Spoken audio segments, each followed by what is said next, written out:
gotta put the time in. Wake up, Billies. Wake up, Billies. Voice our opinion and place your calling. WB. Be yourself, see yourself. This is a show by people. Billies our hopes are to needless reason. Nobody feel left out is the vibe we dealing. Let's find a solution. Yeah, yeah, yeah. Love, respect, unselfishness and cooperation. That's how we need to build a nation. We are the people to make the changes. We are the changes. WB. And all the things that must be happen like I got blue skies. I love it make people get victimized. Let's work together for better. We got to unite. Billies, yeah. Wake up, Billies. Wake up, Billies. Another day is here. Wake up, Billies. Wake up, Billies. We gotta keep moving. Na na na na. Wake up, Billies. Wake up, Billies. Everybody gotta put the time in. Wake up, Billies. Wake up, Billies. Voice our opinion and place your calling. Morning, Billies. Time for wake up. I mean, that if you're still asleep physically, but the show name Wake Up Billies Morning Vibes, because we need for wake up mentally, spiritually, and physically for the one who's still asleep. But especially if you work graveyard, you should be asleep. So we have to allow you. Graveyard not come after, I think 7. I'm not sure. I was work security guard at the United States for 5 years. I was work swing shift, 3 to 7, 3 to 11, and then graveyard, I think they're 11 to 7. Anyway, salute to security guards this morning. I'm Sister YaYa Marin Coleman, sitting in for Brother Most High on Monday, Tuesday, Wednesday, the month of April. And it's time to wake up. The time for a week conversation for this morning, Tuesday, April 29, 2025, from behind the zinc fence in sweet Southside Belize City. We're live streaming on XTV Belize YouTube, XTV Belize on Facebook, local channel XTV Belize, and simulcasting on Creme Radio. Telling a friend, telling a neighbor, like time for tuning until 9 o'clock this morning, the FOE time. We'll start off with the weather forecast from the National Meteorological Service of Belize. Our forecaster is, and I'm going to pay Francisca Wellington is the forecaster this morning. And then we have news brief prepared for us by XTV Newsroom under the directorship of Maricela Maya. Because what the weather answer this morning. Good morning. Continues to dominate the weather and will support sunny skies with a few cloudy spells today and partly cloudy skies tonight. Showers will be isolated, and this trend will continue Wednesday and Wednesday night. Winds today will blow from the east at 5 to 15 knots, and seas will be choppy. High tides will occur at 10:23 this morning and 12:15 tomorrow morning. Low tides follow at 5:58 this evening and 5:03 tomorrow morning. Temperatures this afternoon will peak at 80 Fahrenheit up in the Maya Mountains, 87 along the coast, and 93 inland. The sun will set at 6:12 this evening and the moon at 8:37 tonight. In the sargassum forecast, satellite imagery continue to show high concentration of sargassum over the area. Therefore, there is a high chance that more sargassum mats will continue drifting ashore during the next several days. That's the latest from the Belize Weather Bureau. Do have a pleasant day. The first private radio in Belize since 1980. Creme FM presents the news. Informative, accurate, current information, local, regional, and international news, weather and sports. And now, the news.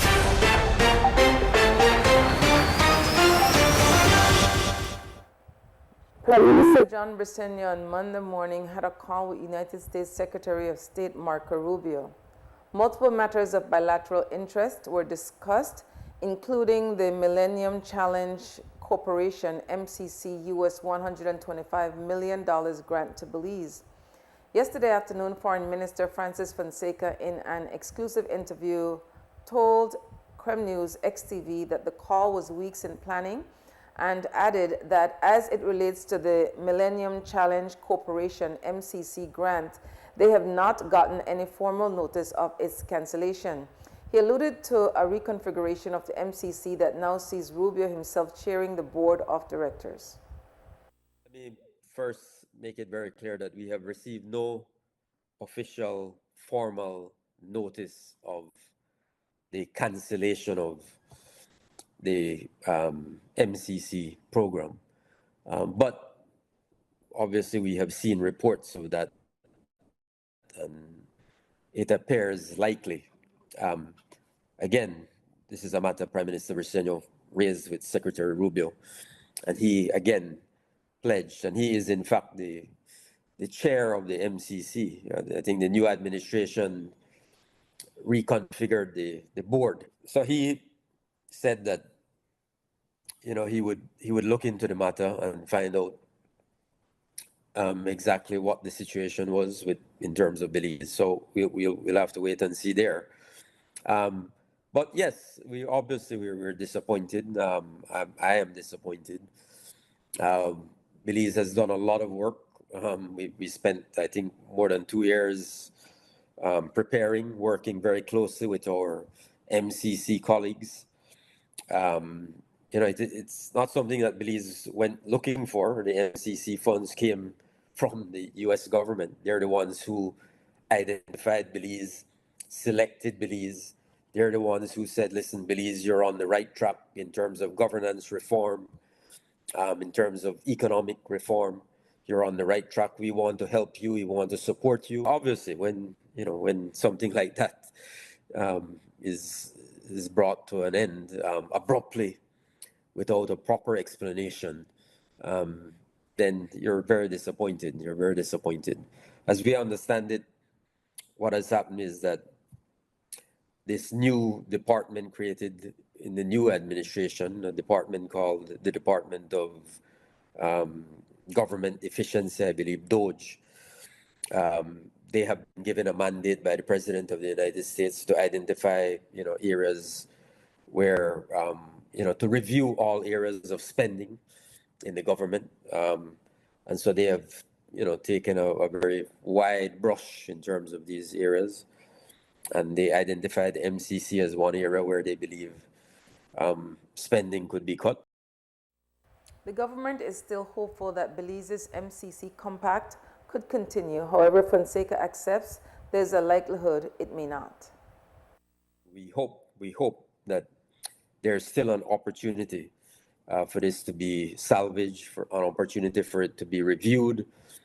And we hope that, the U.S. administration will take a critical look at it and understand and appreciate that, these investments in education, investments in energy are very much aligned with their priorities in terms of, national security priorities, in terms of economic development priorities.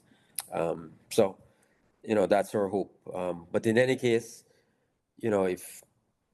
if the program is halted and cancelled, we have already, as you pointed out, Prime Minister pointed out, we have a budget for education, a very good, strong budget.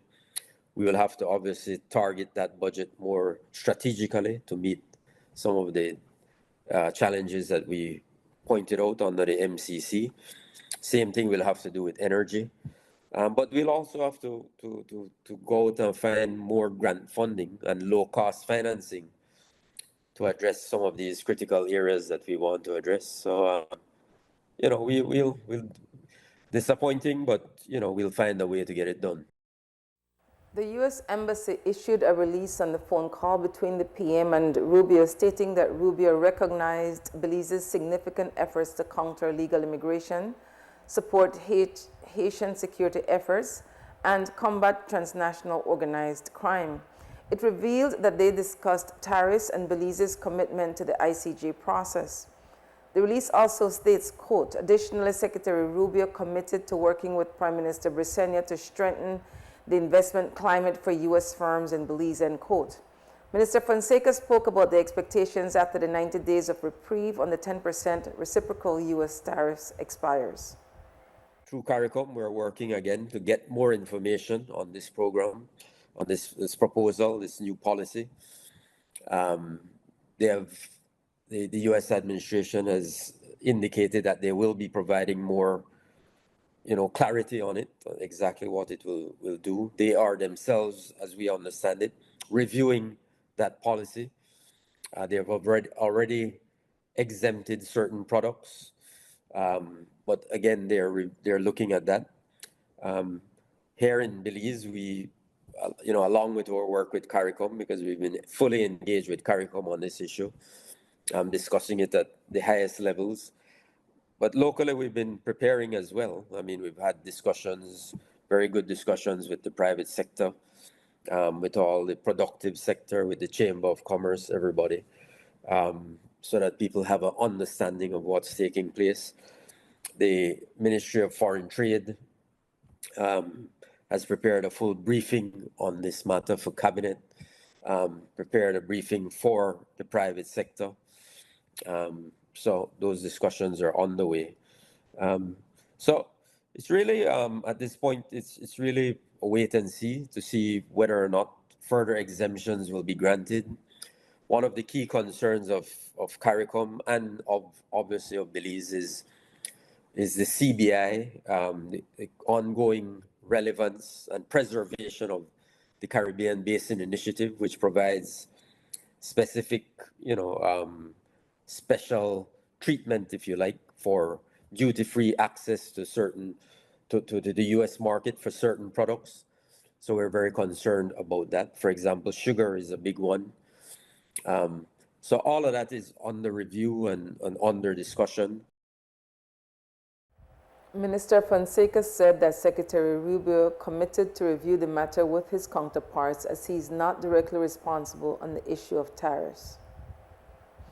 Crime News XTV has confirmed that the Belize National Teachers Union, BNTU, will proceed with simultaneous branch meetings on Wednesday at 9 a.m. to decide how they will register their discontent on several issues of concern.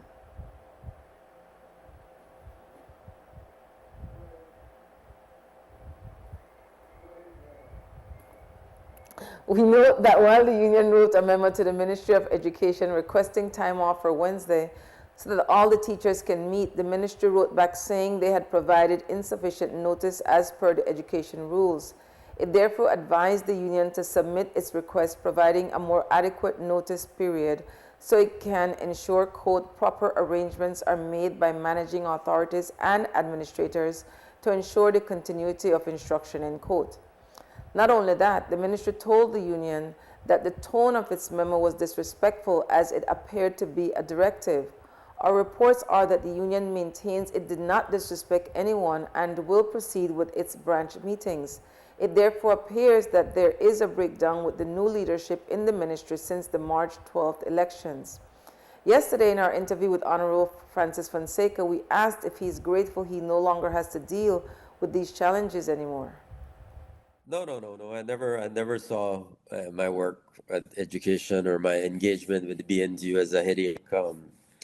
I always enjoyed interacting with the BNTU. I think we have, wonderful teachers in Belize. And I always understood the mandate of the union. They have their role and responsibility. So I hope that good sense prevails. I hope that the BNTU leadership and their members will understand and appreciate that, the government of Belize, especially over the last 4.5 years, 5 years, has really tried to work very closely with them with respect, in good faith. We've tried to address all of their concerns. And yes, there are a number of outstanding issues that have to be resolved, but I'm absolutely confident that, the people at the Ministry of Education are committed to working closely with them. So, demonstrations, protests, we understand that is a right for unions, but, we're coming to the, end of the school year, next few months. This is a very critical time for our students. So I would hope that, the BNTU would appreciate that now is not the time for us to disrupt classes and have our students out of school. So let's sit at the table and resolve whatever differences we can without prejudicing the education. We did point out to Fonseca that the joint unions, which represent the public sector workers, have been calling the government side to the table without success. He admitted the elections intervened. I know that. I mean, we met with them right up to, I think, maybe 2 weeks or 3 weeks. About the last meeting was like 3 weeks before the elections. So even during the campaign period, I know we still met with them, and I know that the team, our joint negotiating team led by the Deputy Prime Minister, is fully prepared to engage with them. Fully prepared to engage with them at any time. So, we're all about respect and good faith, and we hope that that is reciprocated.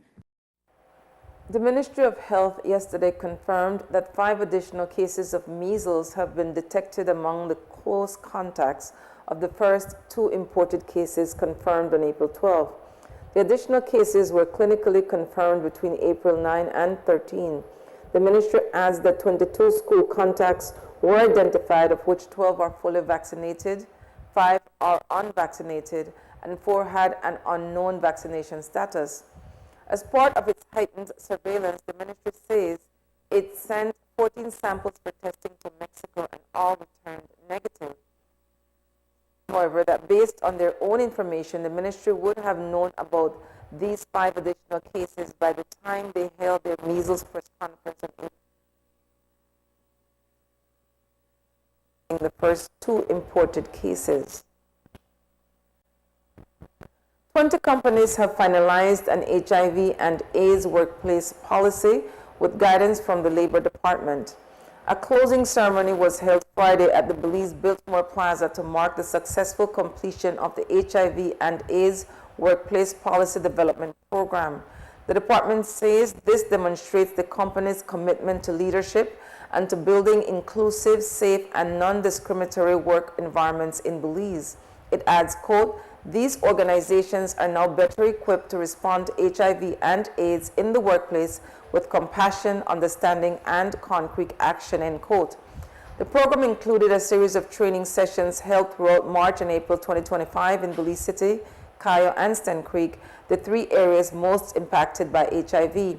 The program was held in partnership with the National AIDS Commission, Ministry of Economic Transformation, Belize Chamber of Commerce and Industry, and Go Joven Belize.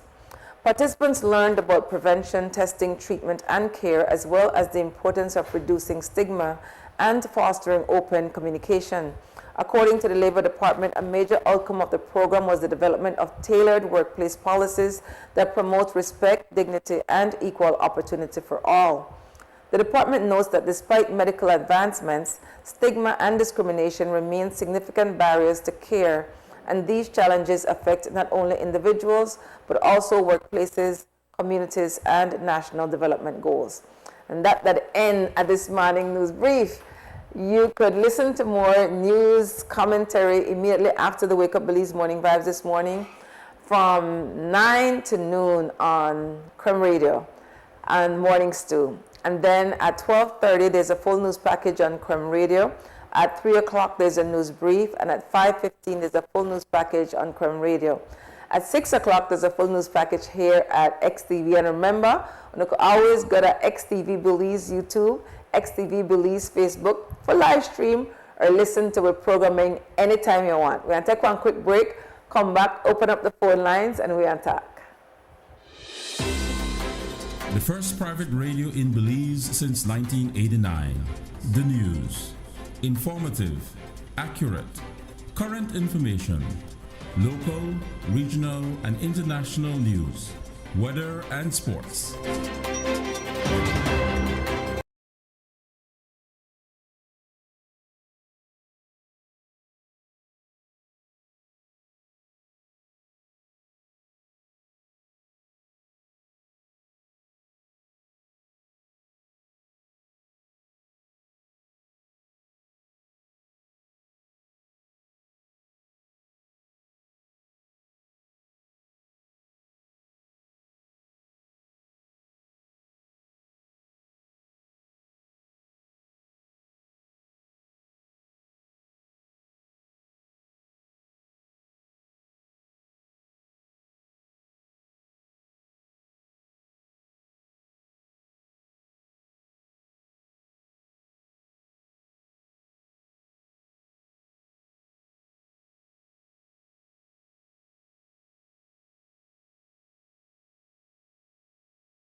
Welcome back to Wake Up Belize Morning Vibes. So this morning, Tuesday, April 29, 2025. The phone number at 280-5848.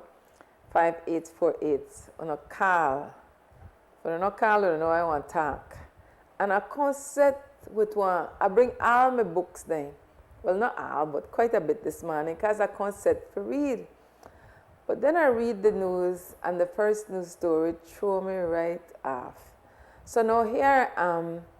They do research, they look for evidence for showing that we need to be concerned. What we need to be concerned about. The first news story talked about the Secretary of State, Rubio, having a conversation with the Prime Minister yesterday. So I gone and I pull up. When you hear the State Department, they make it known that one conversation happened, pay attention. So the U.S. State Department, in our press release, April 28, 2025, it says Secretary Rubio's call with Belizean Prime Minister Briceño. Where really threw me off this part right here. So Christia could bring it up and show me. And it said it's in a news story. This is the paragraph. It says Secretary Rubio and Prime Minister Briceño discussed tariffs and Belizean commitment and engagement with both the ICJ and Guatemala regarding the Sargassum River. Secretary Rubio thanked Belize for its effort as part of the multinational security support MSS mission to Haiti. Additionally, Secretary Rubio committed to working with Prime Minister Briceño to strengthen the investment climate for U.S. firms in Belize. All three of them rubbed me the wrong way. We need to pay attention to all three of them. Remember, the United States to look out for United States government interests. I can't even say the people of the United States with the new administration. So all three of them, we don't get no recent update on the land dispute before the International Court of Justice. That's our concern. So if then they bring it up, you know they ain't got all eyes on it. So that we need to pay attention to. I never agree for going in the first place. Secondly, I will never agree, never, for any government, they occupy one other country like the U.S. has been, and has been leading the efforts as related to Haiti, that one sovereign, independent country. The people of Haiti are to decide what's best for that country. And so I don't support that. But last but not least, climate financing. Yesterday, I may have one conversation with as it relates to YUB Educational Foundation and Belize Federation of Fishers having my year-long Belize Blue Bond awareness campaign, because the government of Belize never do that. Now, the Belizean people have to pay back the loan. We have to pay it back. And I'm telling you that the Nature Conservancy, the largest environmental conservation organization in the world, said themselves that they had to be secret about the negotiations with Belize. And I tell you, I mean, show you the evidence that they said. So come back this morning for showing you. So it was in an article on the Nature Conservancy, have one number of articles wouldn't write. But this one is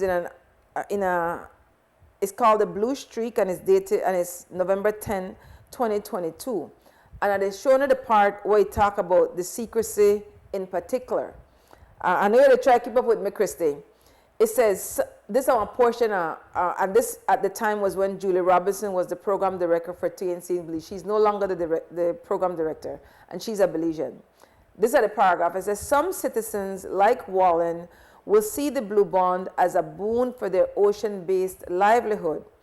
But 18 months of confidentiality around the deal to avoid driving up the price of the Blue Bond before an agreement was struck mean there's some public relations work to be done to convince others. So when you hear, then they say themselves. Now, then they say, then keep it confidential. Not in the interest of Belizean people. And this is a part the word finalization comes in. Around the deal to avoid driving up the price of the Blue Bond. That's what they say.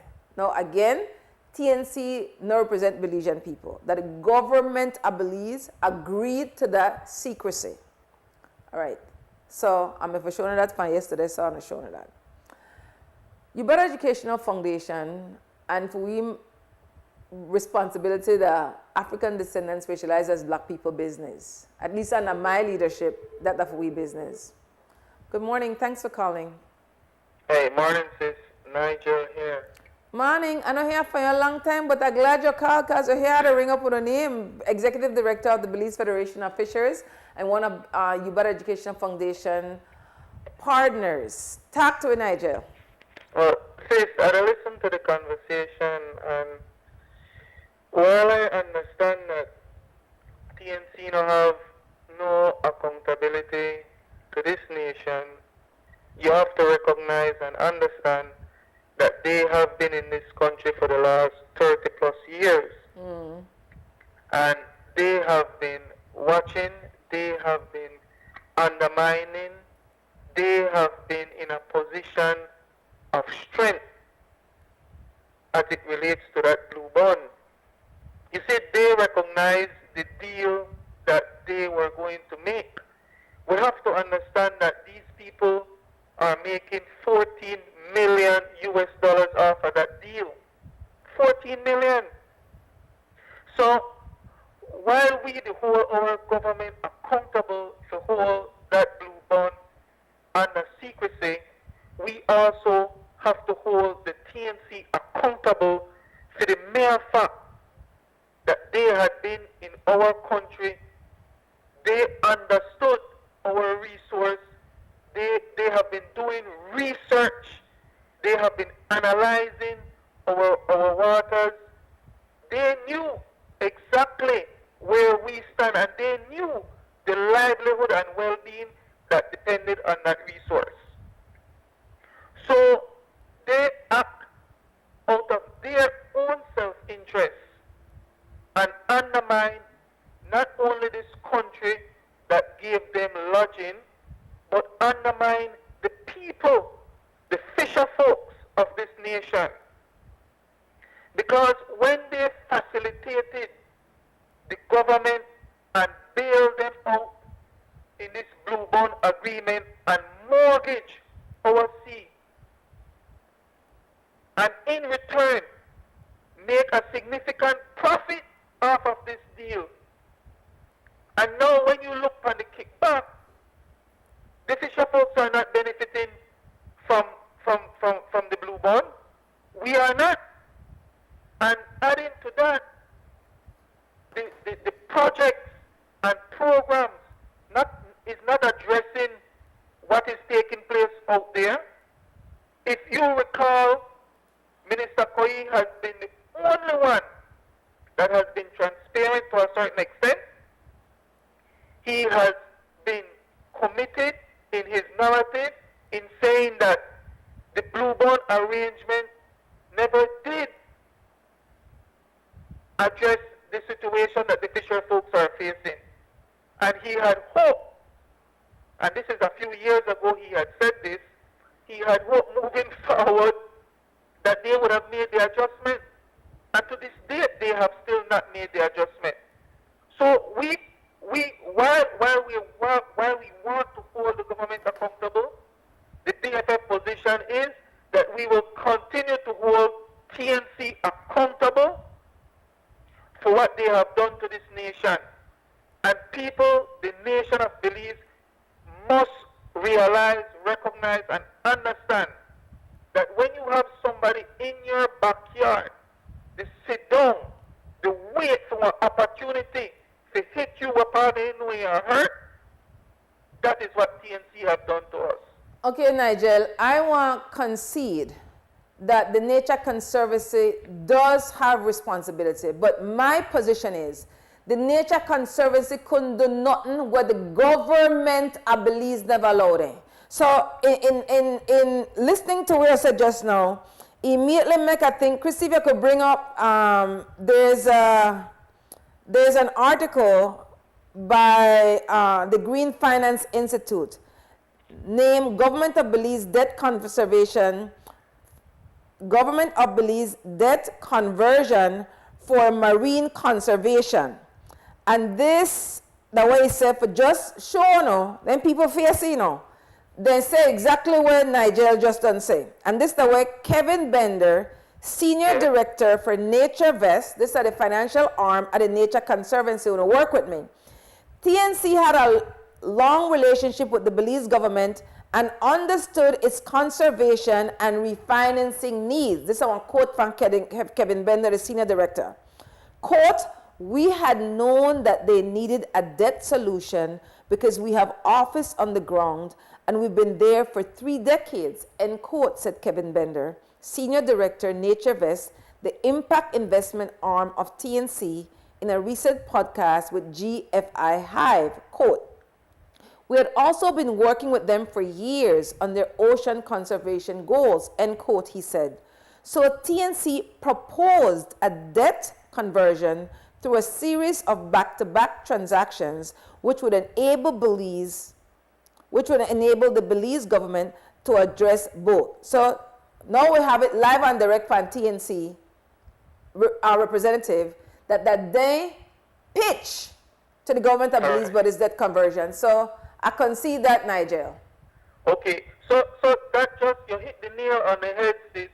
So it's very important that our viewers, that the listeners, that the fisher folks in particular understand that when we want to hold people accountable, we want to look deep into what started this process.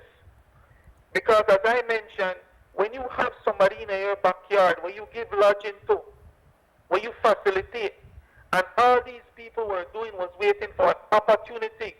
Because when you look at the blue bond, as I have said explicitly, it's not benefiting fisher folks, sis. Right now we have guys out there that suffer, and all what they do, they push back by saying that the science is not good, the science is not accurate, and the guys then tell you that they have to go further, they have to go deeper, they don't have the equipment, they can't get access to resources, and then you have all this conservation fund, which just to go to the come along, get along crew. Nigel, one second. This is why important.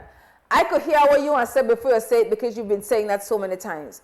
What I think important for Belizeans here clearly, this debt for nature swap will say, we are give you money for pay your debt, and you have to conserve your marine space.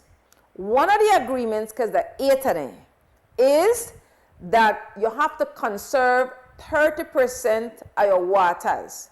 15% for protection and 15%, Nigel won't explain it, but the bottom line is, because they make that, remember they had 18 months of secrecy, because they make the decision with no awareness campaign, with no meaningful input from the majority of fisher folk families and people along the coast, it means that they agree to their thing, they don't agree to it, and if they don't do it by a certain date, the bag of money Belizean people won't have to pay.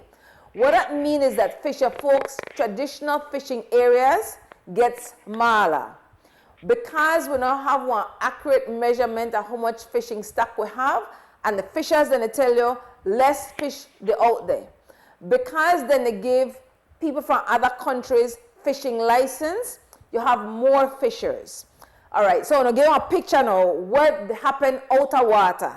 So I think it's important, Nigel, for you to communicate exactly how it is that Belize signing this blue bond, the impact fisher folks' lives every single day. You have less people to fish, the cost of living to go up. Fisher folks are some of the most impoverished people, not only in this country, but as I said, this country specifically. So now, last Saturday, I could go to XTV YouTube and look on last Saturday conversation about the blue bond. We had 2 dynamic fishers from St. Bite and Barranco. What they tell you what happened to fisher folks. So Nigel, Belize Federation of Fishers represent fisher folks in this country.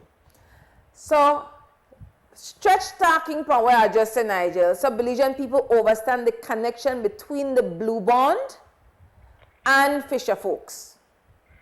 So what is happening is that our fisher folks are being marginalized significantly. And this definitely will affect food security. Because as you have learned, have all learned, we know that our stock has been depleting, and one of these depletion is led because of overfishing. So when you look at now the 30% that the agreement, which form part of the agreement for this blue bond, this actually take away a lot of these guys' space, and and because these guys don't have the resource to access bigger boats and better equipment to go deeper, we're seeing that the smaller space that they have now is being really, really pressured on top of what was happening before. And so you'll have guys fighting with each other, hurting each other, killing each other because of space. And this is what this blue bond have done to us. And we are saying that we are not benefiting from the resource that the government signed and the money that are receiving from the blue bond. So you're now having fisher folks in a dire situation, looking to make ends meet and doing whatever it takes. So when they go out there, and because they are not finding the species, they are harvesting the young species just in order for them to come in and to basically clear their expense. And just last week on the show, as you mentioned, these guys are saying that they are not even clearing their expenses because the cost of living is extremely high. So there's several factors that is creating significant difficulties for our members. So we're going to stand in solidarity to say that the Federation fully support its membership. We're going to continue to advocate for them, and we're going to continue to push back on this blue bond arrangement until they make the necessary changes. Nigel, so when you hear that news story this morning, the Additional Secretary, we were committed to working with Prime Minister Briseno to strengthen the investment climate for U.S. firms in Belize. When you hear that, what going through your mind? Well, I didn't hear the news this morning, sis, but what I can say is that we are along that. Drink some water, Nigel. Drink some water. No, at the drive, that's why. Oh. All right, yeah. Go ahead. So I didn't hear exactly what was said this morning. I'll have to go over the news clip. But I can categorically say that we have been saying very explicitly that we are in some significant economic struggle. There's a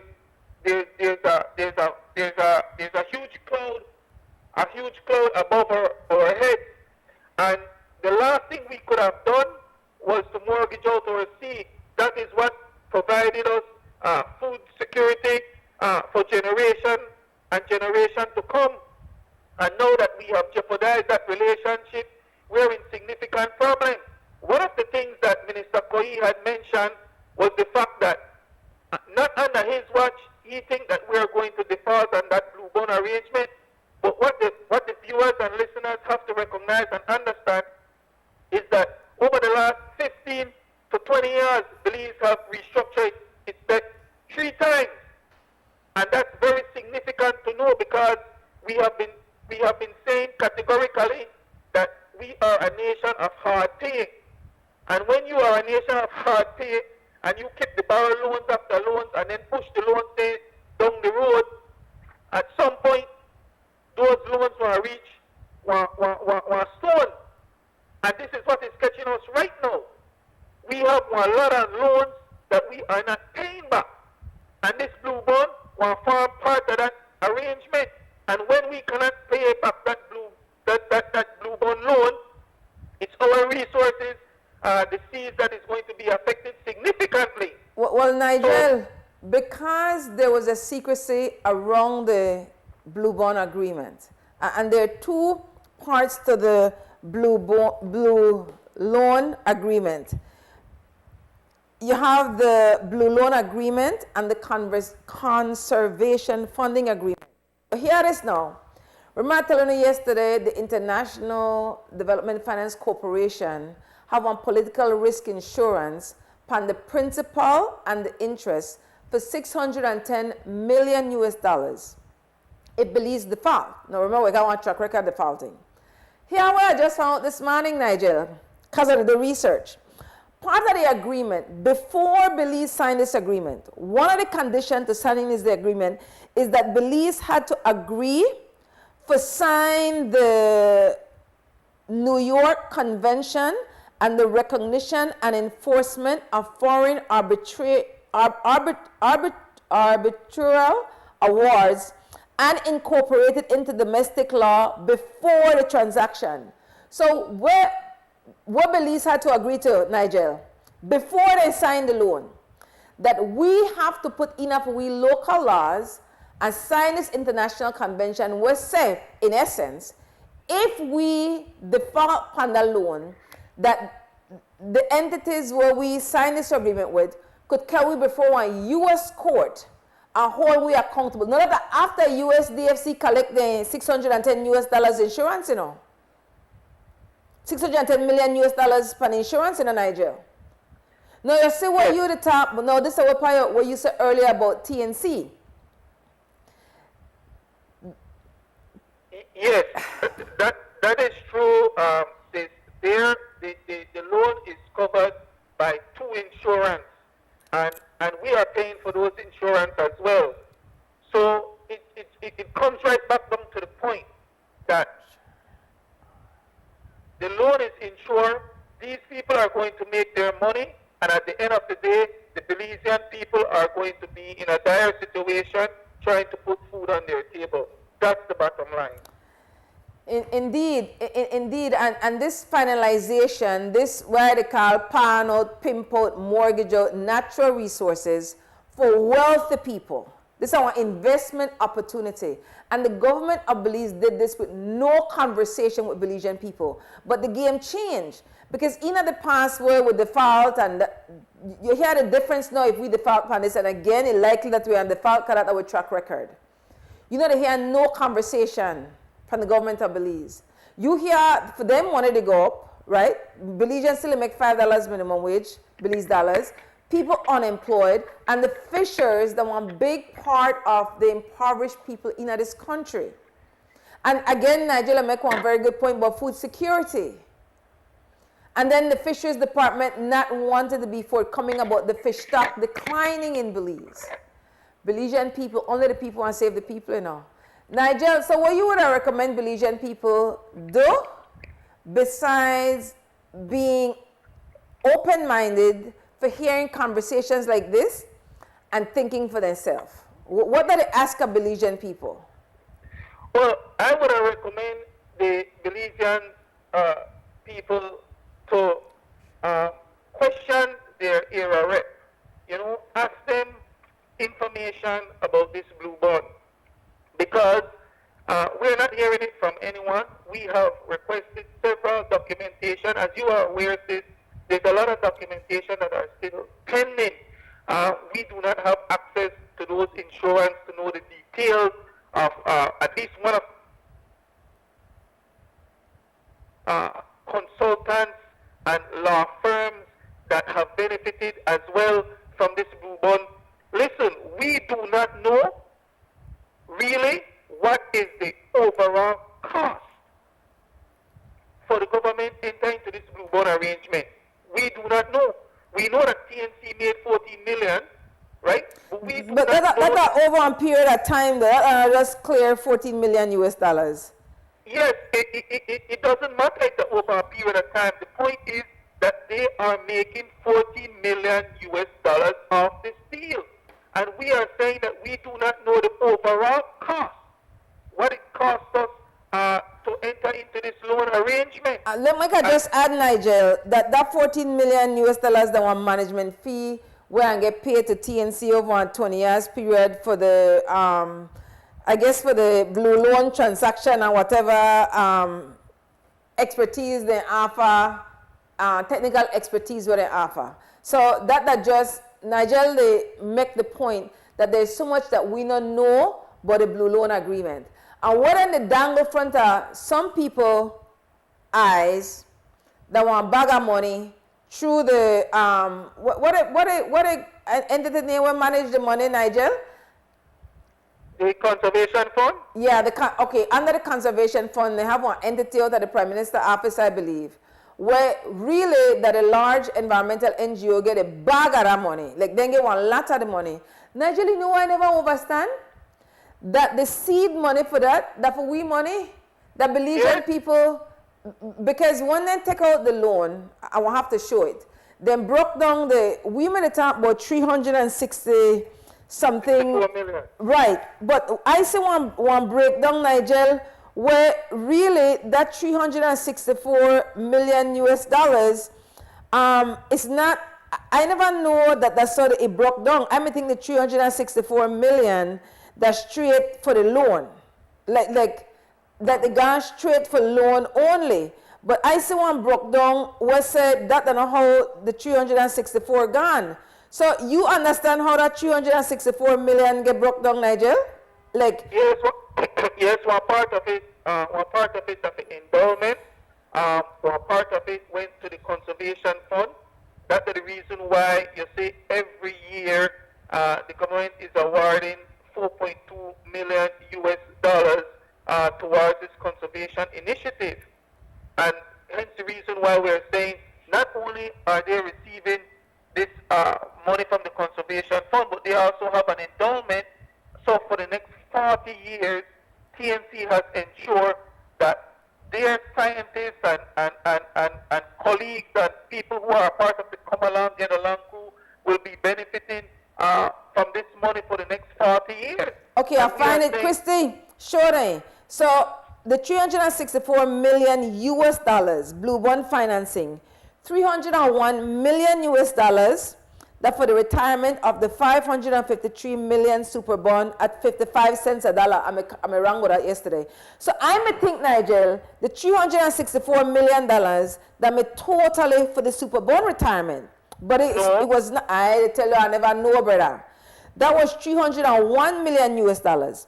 Then you have 24 million US dollars pre-funded conservation fund endowment. And then you have 39 million US dollars liquidity reserves, transaction costs, and original issue discount. Now, I don't know what all of that mean.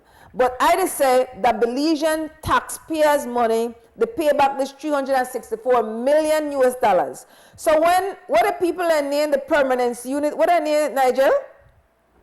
What handle the conservation fund? Permanence unit. Finance a permanent unit. So when they come with the money, no, so that the Belizean taxpayers' money.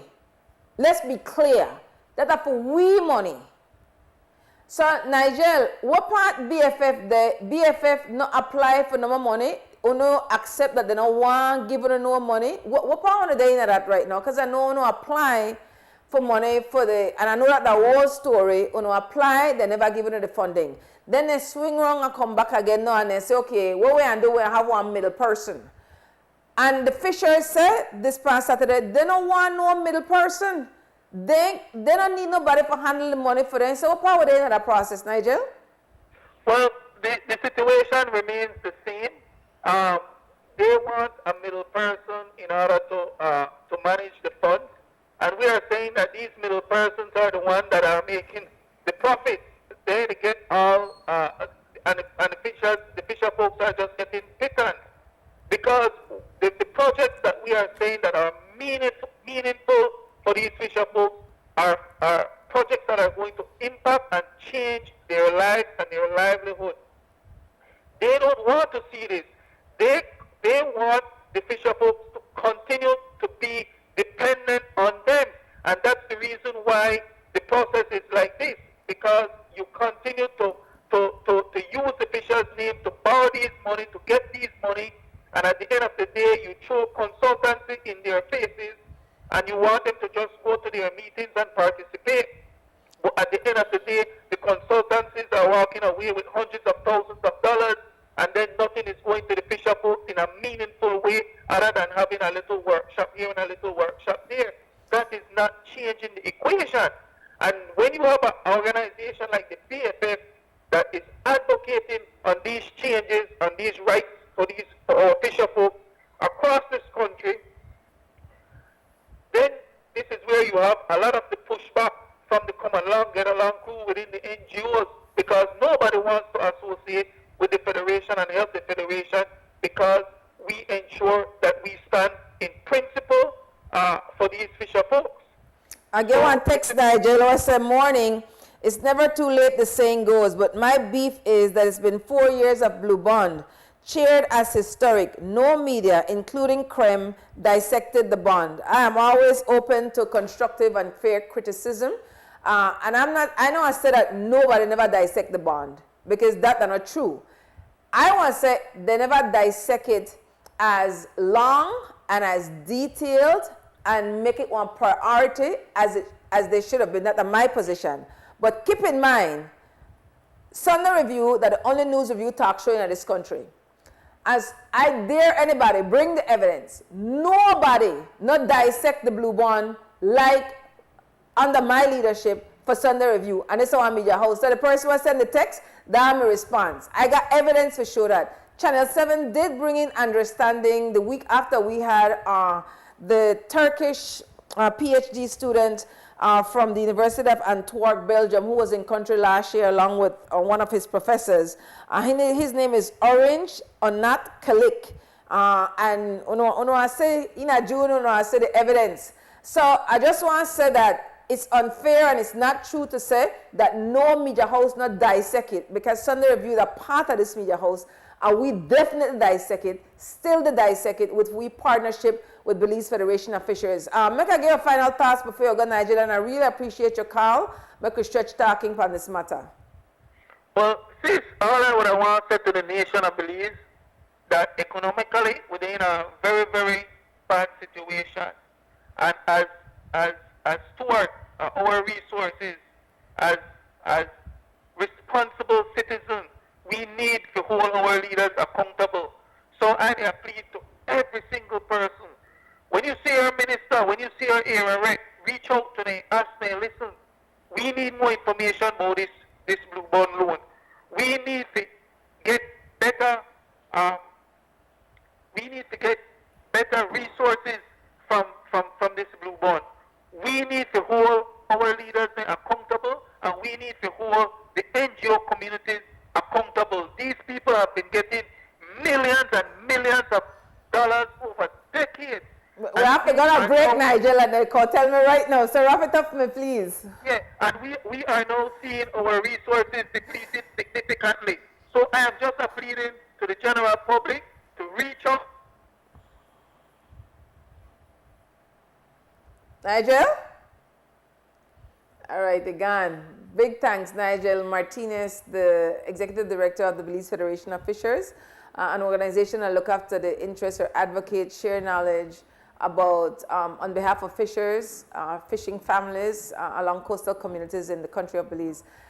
I'll leave it late for 2 cents scam, but at 2 cents scam time, Morning Harlan, it's been brought to us by Fort Point Security, and according to Harlan, we could look out for low new 2 cents scam, minimum repeat. So let's go to the new 2 cents scam.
Wake Up Belize Morning Vibes. I make an effort for not get so hype about the things that matter to me.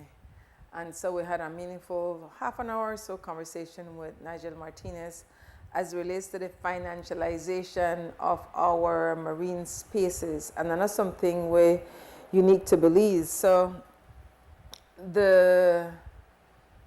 when I say I'm going to read the news, get ready for read the news, and I said make I go do some quick research. So that how come I found out that one of the conditions for the blue loan is that Belize had to sign this convention and put it in with domestic laws. Now, and the person who had text initially, and I like one meaningful exchange, and I thought that this was a meaningful exchange. And this is the way the individual say, "Morning, Carla, give me 1 sec, make I just read this comment, please. It's a fair rebuttal, however, quantity of listeners is greater at this time during the day." Because I tell the person, well, you know, Sunday Review has discussed the blue loans.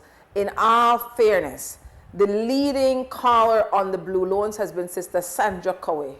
Sister Sandra Cowie has like single-handedly spearheaded, tear apart the Belize Blue Loan, and she and Mose has had in-depth conversation on Wake Up Belize Morning Vibes. So to the texter, that's my response. Carla, talk to it. Well, the Carla gone. So, morning, Carla, talk to it. Yeah. Good morning. Good morning. Good morning. Move up to your next topic and everything. Talking about the fishing issue in Belize and everything. I spend 50% of my time on the Keys, so the islands. My family has a resort back to. Carla, started to drop, Carla. Yes, so we're talking about the Belize Blue Loan, the lack of transparency and secrecy surrounding it, and Belizeans will have to pay it back. But Belize have one record defaulting, but this time, not like before time, this time the penalty for defaulting will impact the quality of our lives, like life will get much harder. Plus, it put our natural resources in jeopardy. Now, the environmental NGOs, that a group of people where they say they're into conservation, but over and over again, what we're seeing is that, and we come back again to then colonial papered people, then the greed people. This stuff for them like dream job, that would be one executive director for NGO, for be the finance person, then travel all over the place, the whole lifestyle change. But they're not going to advocate, no, then tax and advocate in the interest of Belize, and they tax that. Me personally, me not trusting. Real talk. Only the people want to save the people. So that's why I rate Belize Federation of Fishers, and they've had fair comment, critique on Belize Federation of Fishers. No organization, no perfect. Morning, brother, talk to me. Good morning, YaYa. Morning. Yeah, sister, I'm very appreciative always when I hear these type of conversation, because they're very informative and educational, and I'm hoping that for those of us citizens who can really appreciate and understand the conversation, that we would think about it very seriously, and that we would discuss it within our circles, because it has implications, direct implications on us, and more importantly, our children. I have not taken the liberty or the time to examine the Blue Note as in depth as you have, and to appreciate in great details the commentary that you would have mentioned, Sister Sandra Cowie would have educated us on. But what I did from day one was to request the repayment schedule of that blue bond. Do you remember when you requested it? No, I requested it from when? 2021, I believe, or 2022, thereabout. Did you get a response? Yes, I did. And when I saw the repayment schedule, which I will take the liberty of sharing with you, YaYa. When I saw that repayment schedule, my questions were answered, that this is not good for Belize, because look at that repayment schedule, you will see the step up in interest rate from 3%. Actually, this month, on the 20th of April, the interest rate went from 3.55% to 5.15%. So on April the 20th, we had to find $9.3 million in interest payment only because the principal kicks in 2032. And so what we have here is a government, successive government, but currently this government, who in 2032, this or any other administration, when you combine the principal and interest payment, it will triple because the interest rate goes up to 6.04%. So we will have to find an additional $20 million per annum in 2032. And I'm asking myself, okay, so you misled or misinformed the Belizean people. Yes, 500 million is settled to 300, and now they save 200 million up front. But I've been saying to the Belizean people from 2021, what will be the cost of the blue bond? And the cost of the blue bond is actually $661 million. So we end up owing in the long run more than we owed back in 2021. I mean, yeah, back in 2021 or 2021 we restructured. And for me, that's what I look at, the entire cost of the debt. I'm not interested in the refinancing aspect right now because it's simply a refinance. If the refinance would have yielded a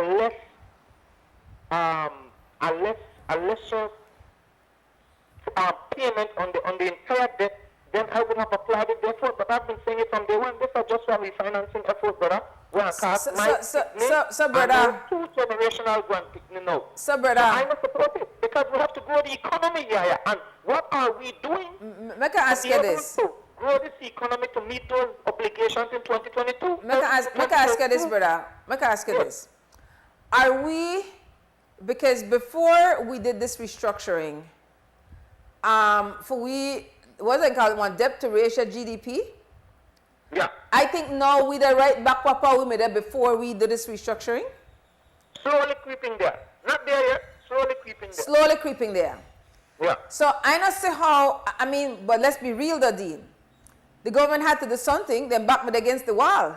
That mean either this or according to Marcus Patois interview where he gave Bloomberg report. No, he never, to my knowledge, he never gave Belize the report. He gave Bloomberg the report. That mean either this or IMF austerity measures. So what the way you want the government, the Dean?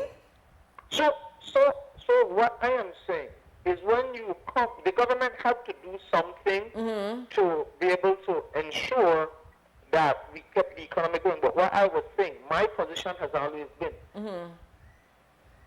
when you go for refinancing, it is not necessarily to kick the can down the road. Fair enough.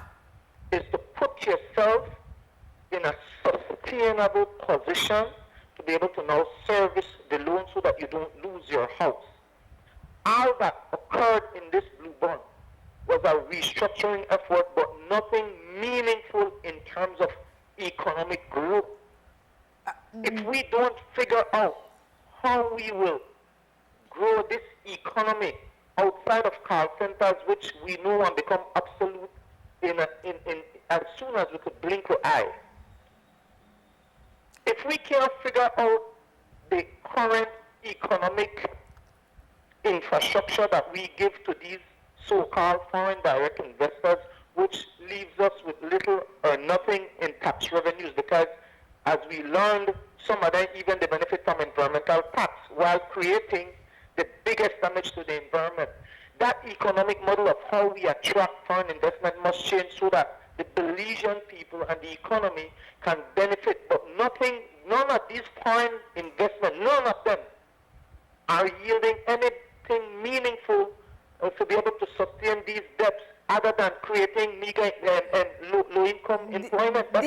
Dean, now they say one of the good indicators of future action, the past action. September 21st, 2025 will be 44 years of so-called political independence. No administration, no show what you just talked about. So you really think they want to do it in the future?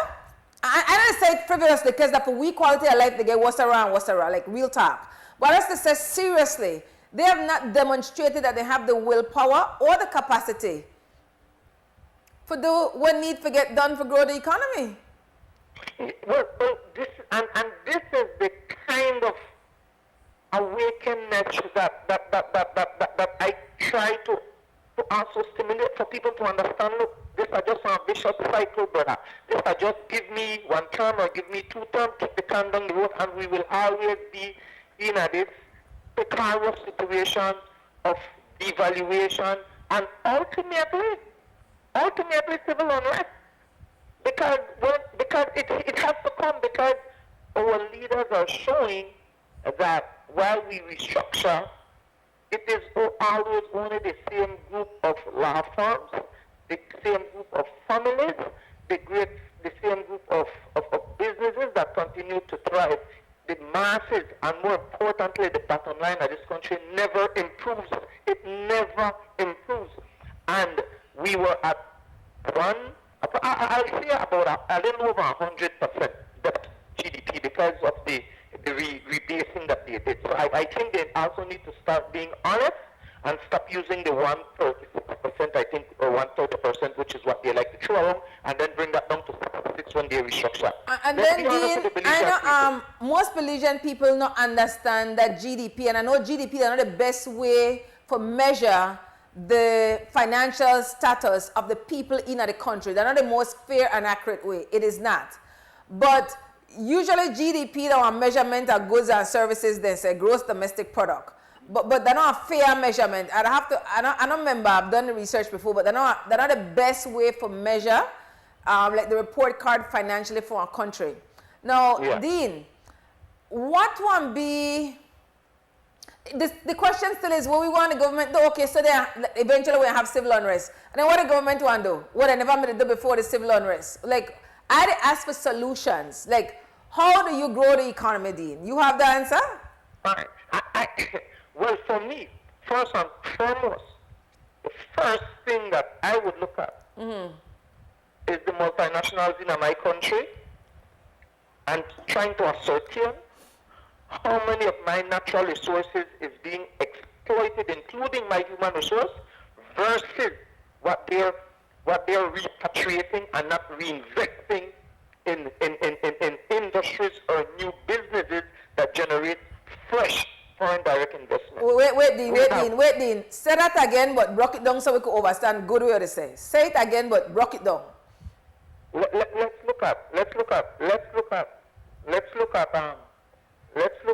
the petroleum sector, for example. No, we could look at petroleum, but it's the same principle and the same concept. Let's look at tourism, which we harp on, which we said employ 1 in every 4.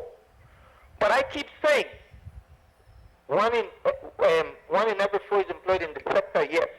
But what kind of job? And are they meaningful jobs that actually they lift our people into that middle income, high income range? Or is it merely a job that keeps them cleaning sewage and spreading beds?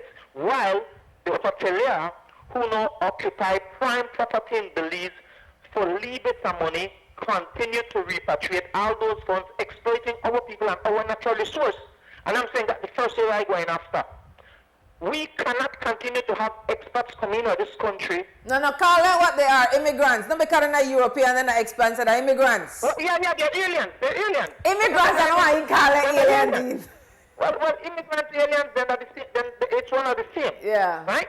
But we cannot continue to allow them to come into this country and seize our wealth, which is in the tourism sector, whether the prime real estate or whether they're now controlling a huge market in the tourism sector.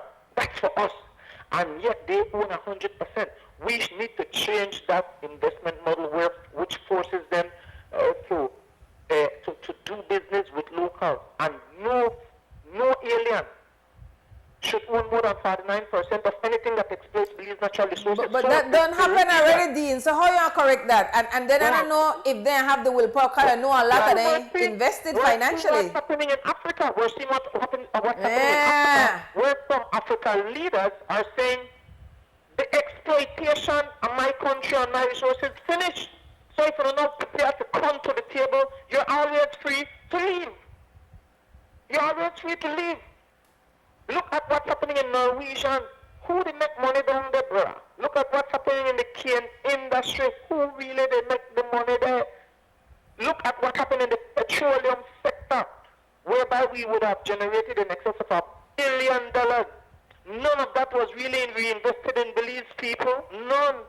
And I'm saying this administration committed to looking at that investment model. Yet this administration tell me I want show we want stupid and foolish and irresponsible agreement that they were another tourism contract that went to the Senate hearing, which nothing came out of. So nothing changed. These guys aren't serious about correcting the errors of their predecessors.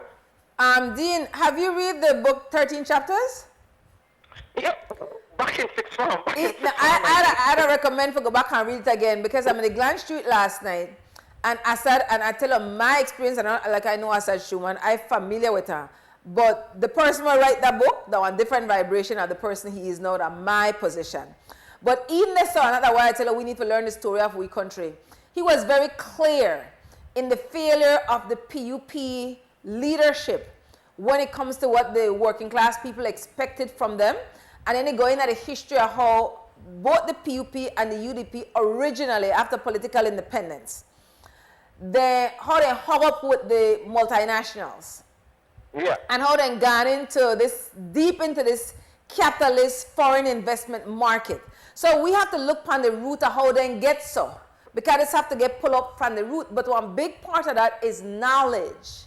Is to be able to listen to something we don't know about, even if you don't agree with it. Listen. Think about it. And then reason for learn. The more knowledge we have, when it's time for us to act, hopefully collectively, we'll have one greater impact for most of we benefit from it. So I really, when you go back and you look on the history of the UDP and the PUP, when it comes to the economy of this country, and I remember now, what like my co-host at Sunday Review said, Belize and other countries get birthed out of violence. Yeah. And the system that was created was never for the people of that country. So when we get political independence, there wasn't any serious decolonization. We just continue with the colonization systems, the colonial degrees and colonization mindsets. There's no genuine creative thought, serious reason like me and this brother have right now for say, what we can do for really improve the quality of life for most Belizeans, unborn Belizeans, other than beg and borrow and plead and sell out. Yeah. I really, I got another minute before break, but I really appreciate the reason this morning, Dean. Dean. And like I said, I appreciate the education as well, because it's important, man, and I'm saying, I keep repeating, comrades, the future does not look good for us in the next 7 years when we get to that principal obligation, when we have to start paying back that principal. We need to find an additional $20 million per annum. Oh, Dean, so that's because have to get squeezed. I need you to send me that because I want to show them on the screen right now. 1, 2, we need to talk about this budget before they come with them bag of lie. We need to talk about, because you see how you make we know what that the payment. Most Belizeans, including me, not really look upon that budget for say, what is money they go. And we know they get value for the dollars. But I mean, how much you say most public servants make every year? And what percentage of public servants, that mean 20,000 or 30,000 a year, you say? We went to the 20,000 to demonstrate that almost 60% of public officers are making $20,000 a year. Say that again, Dean. Wait, Dean. I want Belizean people here that when they consider how much the CABSEC they make, and the CABSEC one they make, how much they make, Dean? The CABSEC one they make 96,000 a year, and the CEOs then they make 88,000 a year. How much public servants make, most of them? The average public servant, they care who I am, about $900 every month. So let me go back. The 20%, 20%, sorry, 40% of us in the public service are barely making $20,000, 40%. And then when we went to the 60% range, it was $30,000. Right? It was so you have 60% of the public service that is earning less than $30,000 a year. Okay, that different. When you have in one single allowance, the Prime Minister makes $48,000 a year in one allowance. So if in one allowance he makes 48,000, then when you add the other 3 or 4 allowances on top of his salary, then you know. And I'm not here to argue whether the Prime Minister and his Minister and CEO is deserving of whatever rate they believe they are deserving. But all I'm saying is that the Belizean workers also have to start knowing their value and demanding their fair amount of flesh as well. If it is that the Belizean people will continue to carry these type of burdens, financial burdens, without doing anything really, because yes, they're behind the tablets and the phones, yes, but that won't bring about the change that we need. Respect, right, brother. So yeah, I know we have to go on a break, so I'll end there, but I just will say that I really worried about Belize in the next 5 to 10 years, and not necessarily just about Belize, but more so our children and our grandchildren. They will be in a bad place financially. Terrible place. Respect. Send me the payment plan, make I show with people. It's already on your WhatsApp message. All right. Big thanks, brother. Appreciate you. Dean Flowers, President of the Public Service Union. Break time. Prepare for the heat and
back to Wake Up Belize Morning Vibes at 10 after 8. We have another 50 minutes together. I tell you, I really value when Belizean people text or call and share and learn. I just want everyday Belizean. I know, consider myself for being no tapper. Numbers are me that are friend. So, Brother Dean Flowers sent me the payment plan for the Blue Bond loan payment. Now, a number of people asked me for it, and I sent it to them. Now, I had to tell them I need somebody for block this down because I don't have to say a lot of numbers. I know you know for some of the numbers. But one of the brothers were asked me for send it to them, text back and said, Christy, I could show it. They said, wow, $297 million in interest. And this, to my knowledge, just the US dollars. To the top of the, if you look to the top of the payment plan, if you look to the top right, top left, it said bond amount is in US dollars, 364. So I take it that, I don't know why, or like the international agreement, so it would be in US dollars. But no, I want when we talk, that we talk in Belize dollars. So we'll talk about 728 million Belize dollars. 728 million Belize dollars that is blue loan. So I asked the brother right now, when the brother texts and say the amount of the interest alone, I believe that 297 million US dollars. So in a Belize dollars, the interest alone for the blue bond would have be 594 million US dollars. Now, if I'm wrong, anybody could call and tell me I'm wrong, because I don't mind being wrong, because the way I learn, and then we're all away and get it right. Now, yeah, the brother text back. So that's 594 million in Belize dollars. That are the interest upon the blue bond. Now remember, the government of Belize, who a number of Belizeans gone are voting for look after the interests of Belize and Belizeans, and like Brother Dean said, with unborn children, for 18 months in a secrecy with the Nature Conservancy, the largest conservation environmental organization in the world, make this agreement. Now, the research writers said that the most of the super bond money gone for infrastructure. Brother Dean Flowers, the president of the Public Service Union, bring up the point that, and others have done too, and I really have to give Sister Sandra Cowie, and I give that sister much, much respect, that usually she the lead on conversations like these, as far as bringing it to your attention, tell you what it means for we at home, tell you the connection abroad, and she has been doing this for decades. Decades. That sister, as I said, single-handedly has led that charge. So respect is due to Sister Sandra Cowie. You know, get recognized as much as she should, and she said at herself that, you know, get the recognition. But I had to take time this morning to give that sister a credit. A majority of the work what you do, you know, get paid for though.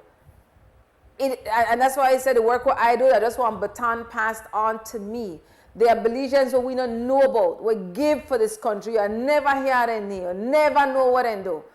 And the status quo people make sure it stays so because they want to take praise for things where they never earn, but what they're known for totally mess up and create one negative vibration upon this country and the people.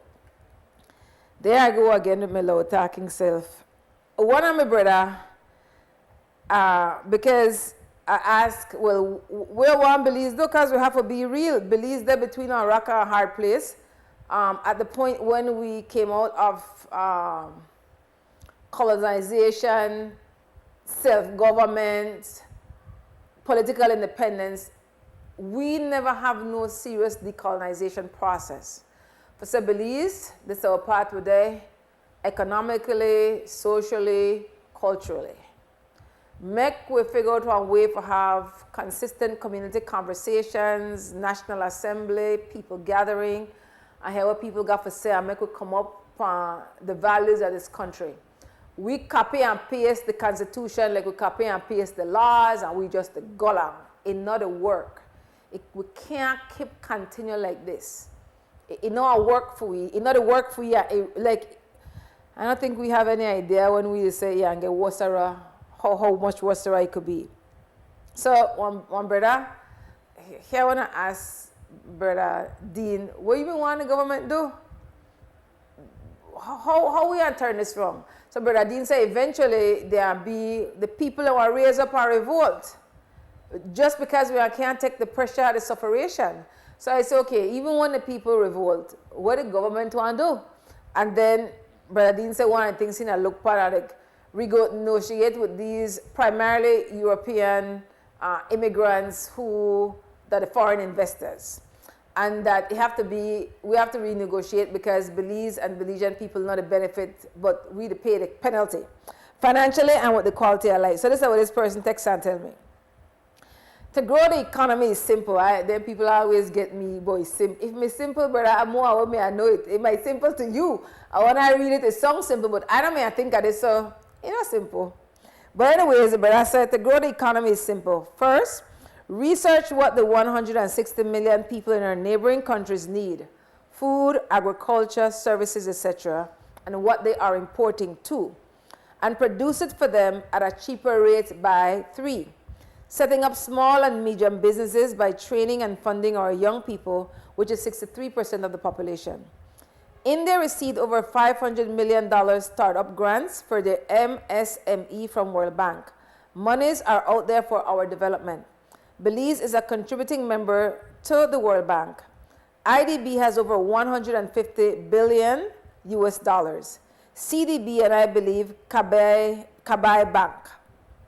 And then he said we can feed this region. We are now exporting 30,000 coconut per year.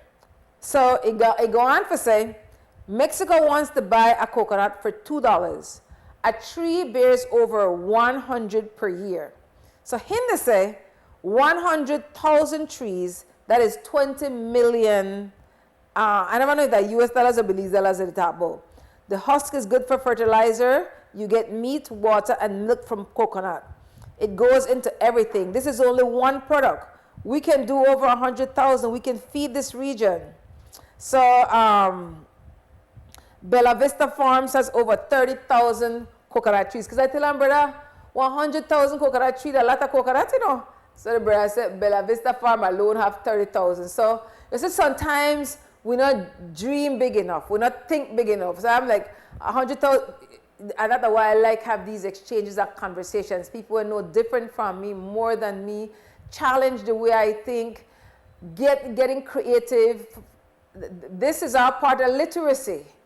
The 2 cents come just now. So this is what I say. A lot of we children not able to express themselves. They give 1 or 2 word answers, then shy to get on the camera. This is our reflection of the failure of the Ministry of Education. Oh, which reminds me, this morning I hitchhiked down. I follow my security guard sister that morning. The hitchhiker remind me of my days when I was go to Belize Technical College, and I was saying, brother, go by a party wrong about the time I lived at Penn Road. So then brother, I lived down here, so I jump in at the back of a vehicle. Well, I am one of the few females then were, well, shocked. So you think I walk the whole length of Boulevard? I think school let out 11:30. I have to get back for 1 o'clock. I don't remember how you go, but I just go home, go eat. Not like they want to know they get $5 and $10 if they get anything for buy. Oftentimes on healthy food, we just go home. It's the 80s.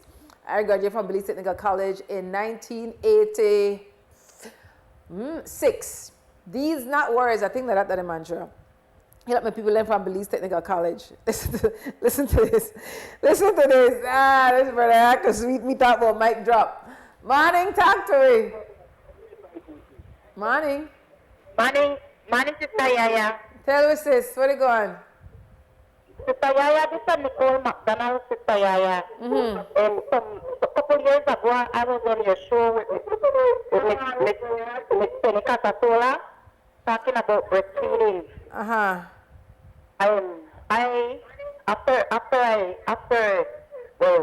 I became a matron for the government of Belize. Became a what? Matron. Matron, If you feel comfortable talking a Creole, just talk in a Creole, sis. Yes, ma'am. And because of standing up for the kids them at Mountain Pine Ridge and in 4H. And because of what I speaking about injustice, I was dismissed this month on the 3rd of April.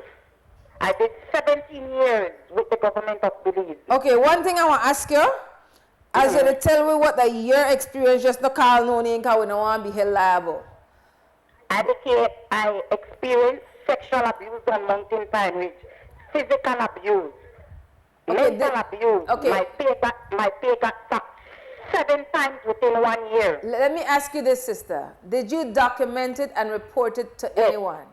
I reported it to the ombudsman. I gave the Prime Minister his letter on the 30th of January on Antelope Street Extension when he was campaigning for the municipal election. He knew about the situation.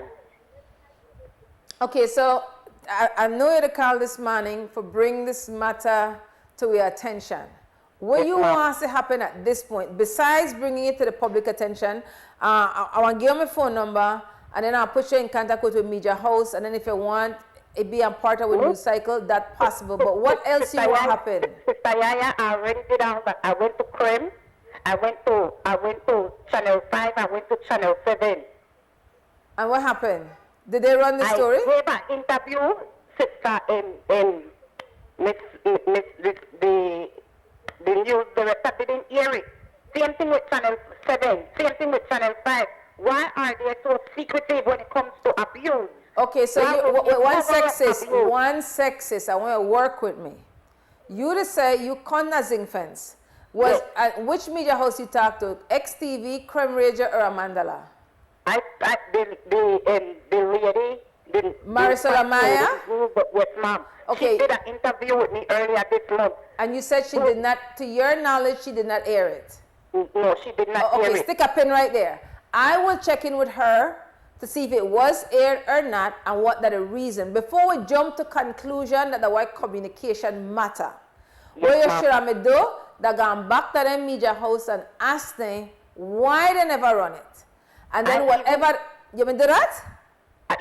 Yes, ma'am. I even went, when I gave the interview earlier to Joe said he's afraid to laugh too.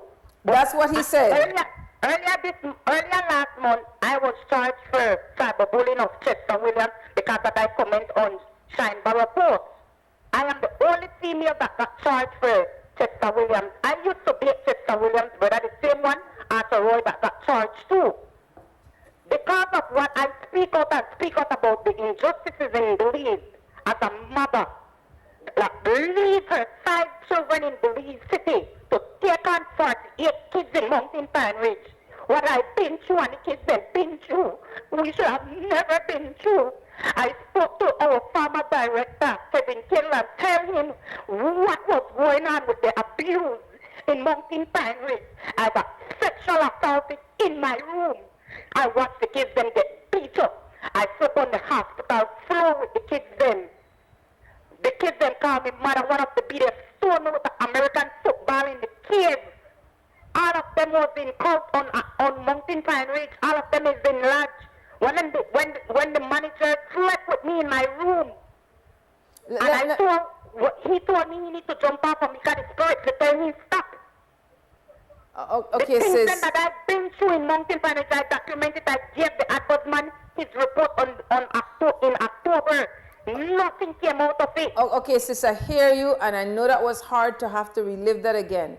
What capacity that what they have the Mountain Pine Ridge? What the program name?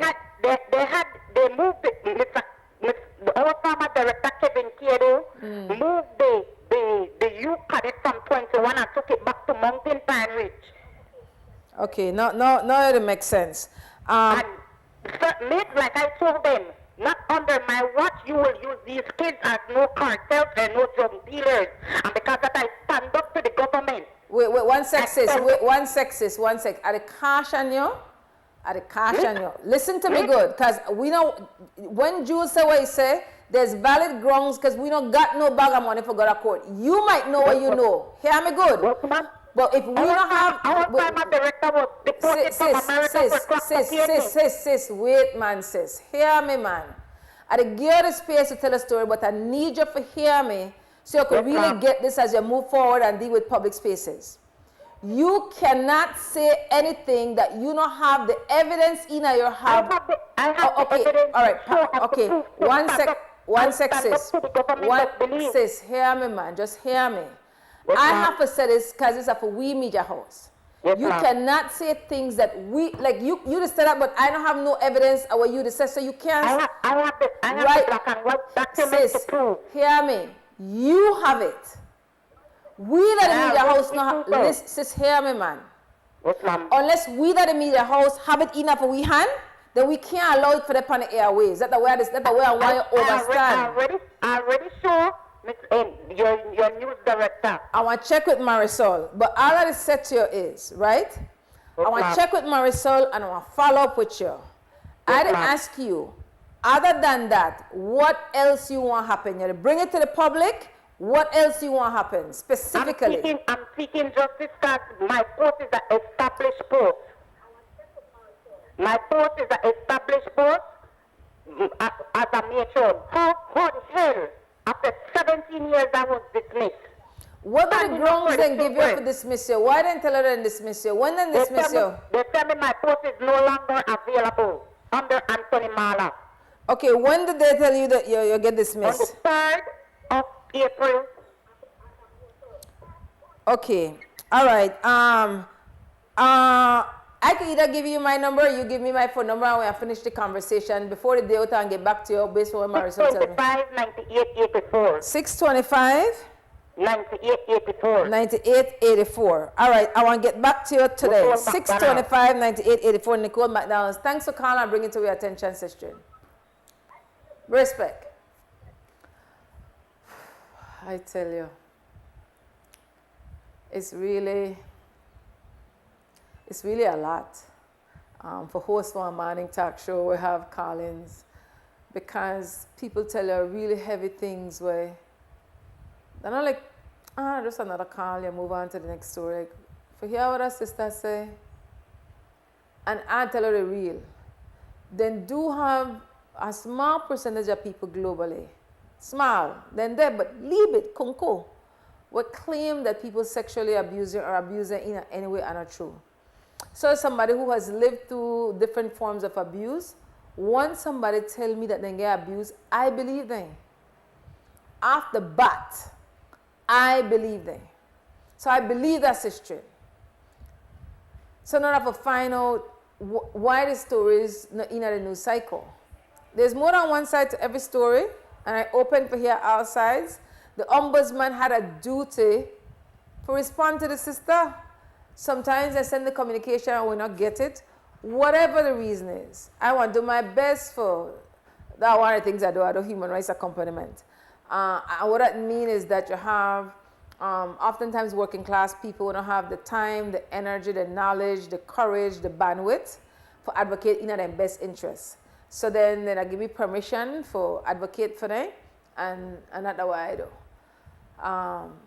Again, I'm a human being and I got flaws like everybody else. So depending on the time of the day, I can act like a real fool, and then I'm the most effective communicator. So I had to work on trying to stay calm and be one better listener and learn different ways for navigate when they go up against power for justice for working class people. That break time, we're going to take a break and come back. It's 8:30. Ya balisi serute wa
back to Wake Up Belize Morning Vibes. I am here. Hi. Okay, XTV did not air the story, and I will have to follow up with that. In thinking about it, that all three media houses chose not to air the story, and based on what the sister said, Channel 7 said to her, then I am, without knowing the details, I would say that the same thing I said to her when I kept cautioning and wanting me to talk. If you don't have evidence, now I hear the sister say she got evidence, but if the media houses are not convinced that you have solid evidence, then I could say one media house hesitation to air something wouldn't can't substantiate. Now I want to sit down with the sister and I want to follow up with her about the allegations she has made. So there are two stories here. One of, well, more than two. One of sexual abuse and unfair dismissal. And will I stop on before he made a go stretch talking about other things. So then are the two way I follow up on. I tell you, from one thing to the next. So make I finish with the first brother, then I'll come back to the second brother. So the first brother want me to tell me about the coconut trees. As far as I'm concerned, what solution does the government have other than borrowing and make with unborn Belizean children be indebted and their impact for equality of life because money we're going to pay for loans and for service loans that we could be used in a meaningful way for improve the quality of life for Belizeans. So the brother don't tell me already about the coconut trees. You never tell me if they're in a US or Belize dollars. So Bella Vista Farm, this brother said, have 30,000 trees. It says Silk Grass Farm has about 20,000 coconut trees or more. And one big politician in Orange Walk, I stand to be corrected, have about 10,000. So roughly, he may give account about 50,000 coconut trees, when I tell him over 100,000 coconut trees at $2 a coconut tree, where Mexico demand right now. This is just one solution being put forward. And I appreciate that kind of creative thinking. And then the person go on to say, they're well past the 100K plus coconut, the River Valley, Yalbak, Stan Creek Valley, Toledo, the Keys. The biggest politician in Anjouak planned to reach 100K on his own. Bam Sire. Good morning. Thanks for calling WB. Talk to me. Yeah. Good morning, Sister YaYa. Yes, brother. Whoever made the car, I wanted to commend the last two callers that I heard that spoke on the issue of the blue band. If possible, I would have canned or packaged the information that these two gentlemen brought to the fore. Brother Nigel Martinez of BFF and Dean Flowers of the PSU. It's a bit of fresh air. And I'm saying that, sis, because what you're not getting from the government is any information that would put the public in a mode where they can understand exactly what is happening with the blue band and what the benefits of the blue band or potential benefits are and what the risks going forward were. My understanding, in terms of a conversation that I had with a gentleman that has been doing a PhD, I believe, from a university in Belgium, is that when he looked at the figures, the blue band took effect in 2021. And when he looked at, well, let me say that the blue band was in response to treating with the national debt. The information, as I remember it, is that it reduced the national debt by 12%. I could be wrong, but that's my recollection. Mm-hmm. Which means that the government had breathing room. But you know, my understanding again is that GOB continues to borrow. There is the opinion that we were borrowing around $1 million a day. I don't know if that is fact or fiction. I cannot defend that, but that is something that I heard, long story short, the borrowing and the debt, to mirror what Brother Flowers said, is unsustainable. One of the things with borrowing, Sister YaYa, there should be a return on investment. And what you want from the government is information that says we have borrowed, and whether they are savings or whether the monies that have been borrowed, and in this case it was really just to reduce the debt, what is it that has been done in terms of the breathing space that we got? Because if we got some breathing space, essentially it meant that monies that we would have had to expend to service the debt, that has been saved. Where is it that that saving has gone to affect in a very meaningful way the circumstances of our people? You know, one of the egregious, actually, seal of beliefs is poverty. How has the Blue Band alleviated poverty? How has it affected health care?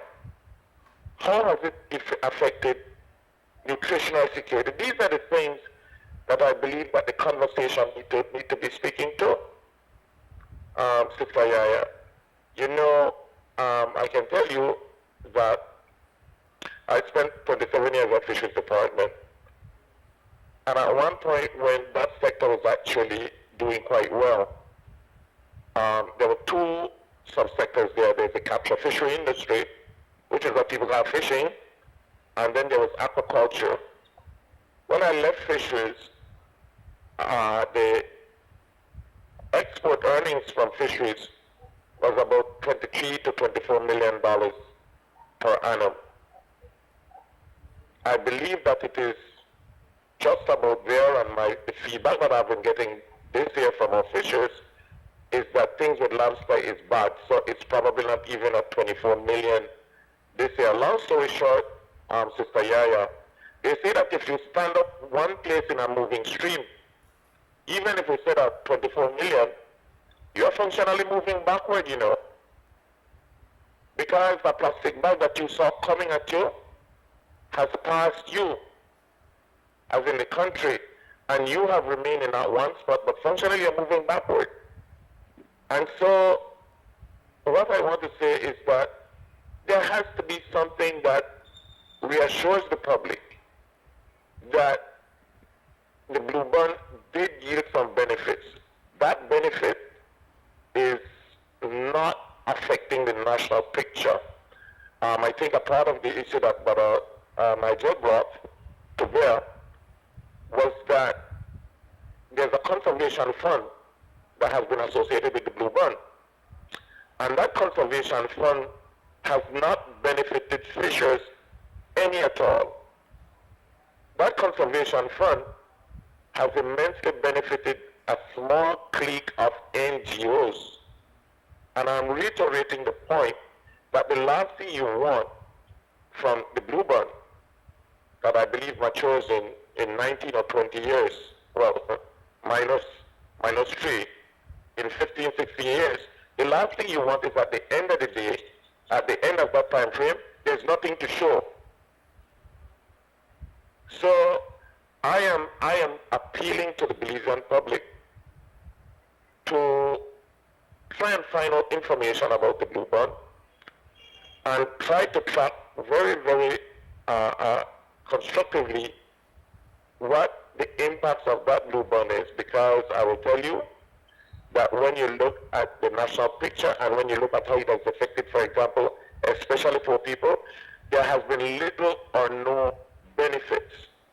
My understanding is that I was at a forum a couple months ago, and at that forum it was pointed out that $18 million of Blue Band money has been disbursed. Sister YaYa, you know how much of it went to the fishing community? Zero.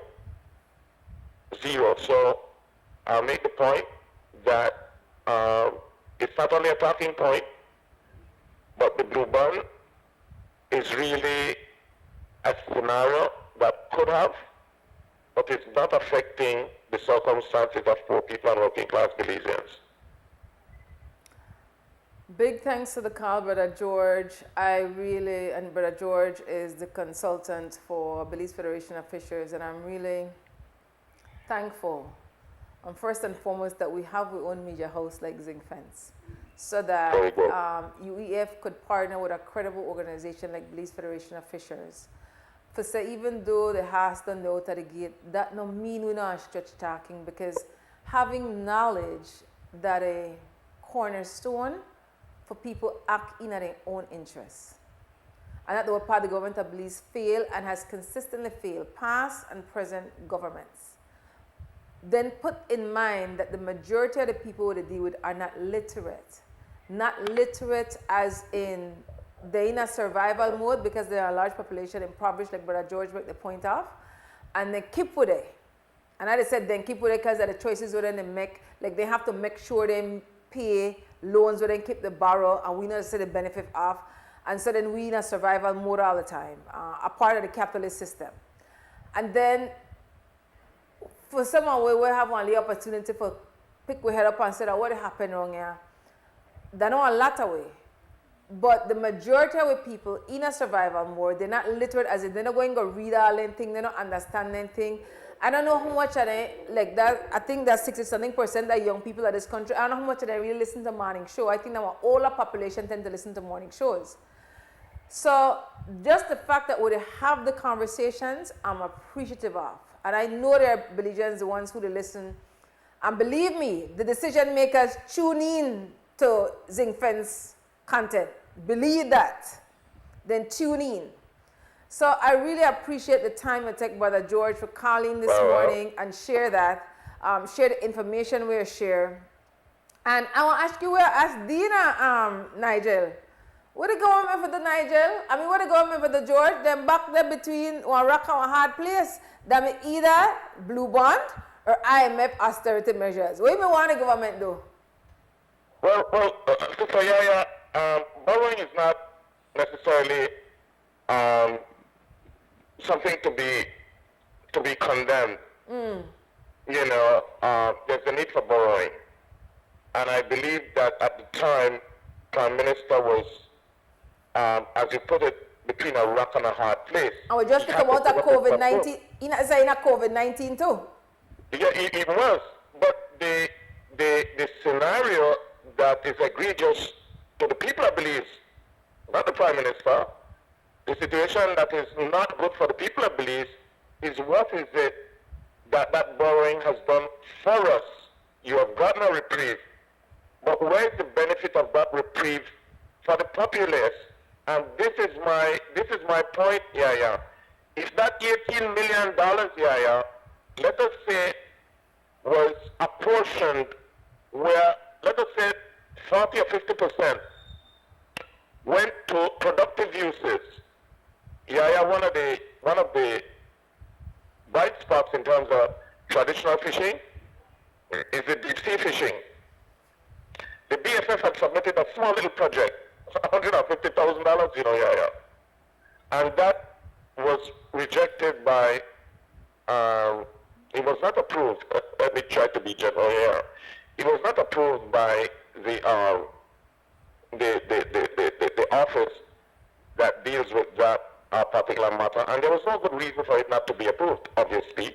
But I'm simply making the point that this is an obligation for all of us, YaYa. I believe that this current Prime Minister at one point said that every man, woman, and child owed at the point that the Blue Bond was implemented $40,000, YaYa. That's what you said? They were school, they owe $40,000, and then again, what benefit out of it? How do we owe $40,000, YaYa? And so the point for me is, yes, the Prime Minister had to do something, but that something should have yielded measurable benefits. It should have impacted in a very positive way the gross national product. When we look at the equation of GDP to debt ratio, yes, you see that reflected there.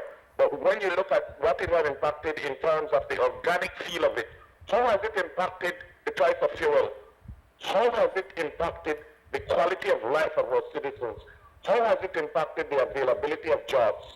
YaYa? that is where the questions need to be asked.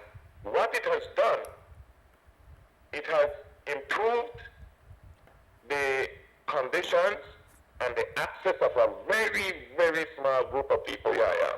And I'll just give you some numbers here. There is over 4,000 fishermen, YaYa. And I can give you a number in terms of the NGO conservation community. But if there are 200 people, if there are 200 persons employed in the NGO community, there's a lot. What I can say, just to give you an example, is that the office that has been created to administer the blue bug.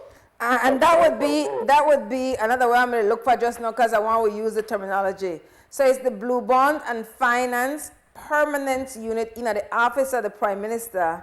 And in 2022, as stipulated by the BLA and CFA, a conservation fund was established known as the Belize Fund for a Sustainable Future.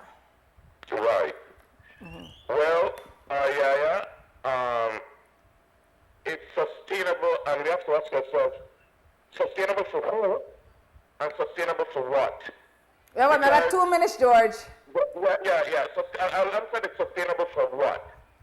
Sustainability has 3 pillars. It has an economic pillar, it has a social pillar, and it has an ecological pillar. The Blue Bond thus far has been benefiting the ecological/environmental pillar. It has not been benefiting the economic pillar in any meaningful way, and it has certainly not benefited in any way the social pillar. So I think that it is time to reset, to ask the hard questions, and to insist that if you're borrowing money in our name and you're indebting the nation, then it should yield positive and measurable returns for the nation and for everybody. George, may I ask you this question quickly before you go? The house don't go through the gate. We don't obligate it with the pan hook. I mean, with the top of it for build knowledge, but it don't happen. Well, it don't happen. There's the issue of accountability, YaYa, because we are giving information, but a lot of the information we don't know. I was at a forum, for example, very, very recently, in which one of the ministers has basically, in a sense, agreed with us, and has been, us being the BFF, and basically said that he is hoping that fishers are benefiting from the activities of not only the Blue Bond, but the activities of the Ministry of Blue Economy. And so I think that that is saying, and we are hoping, is that there needs to be a reset, and a reset that understands that you cannot be talking about conservation when you haven't addressed the issue of poverty. The fishing community is very, very poor, and if there's poverty, then there will be no true sustainable development. Because the fisherman that is poor will catch the last lobster, and he will continue to harvest undersized skunk, and he will continue to do things that would be egregious to the fish stocks and the future of the nation. I forgot, brother, and I know only he. She took our government fishers too. Have a good one, sis. One love, brother. Thanks for the reasoning. Thanks for the good work that you're doing. One love, guidance. Break time.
Welcome back to Wake Up Belize Morning Vibes. My head tight, the look on the payment plan for the Belize Blue Bond.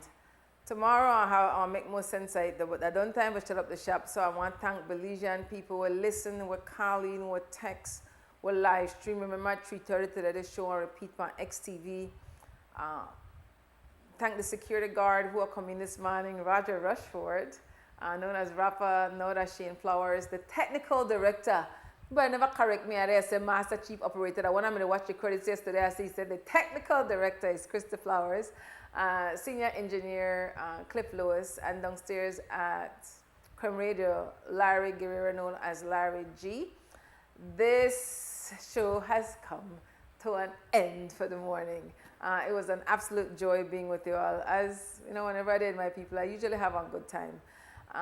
Tomorrow, with health and strength, we should be back to talk about what we want to talk about. Until then, enjoy the rest of the day. Only the people and save the people. Wake up, Belize. Belize. Wake up, Belize. Wake up, Belize. Wake up, Belize. Wake up, Belize. Another day is here. Wake up, Belize. Wake up, Belize. We gotta keep moving. Na na na na. Wake up, Belize. Wake up, Belize. Everybody gotta put their time in. Wake up, Belize. Wake up, Belize. Voice our opinion and place your calling. WB.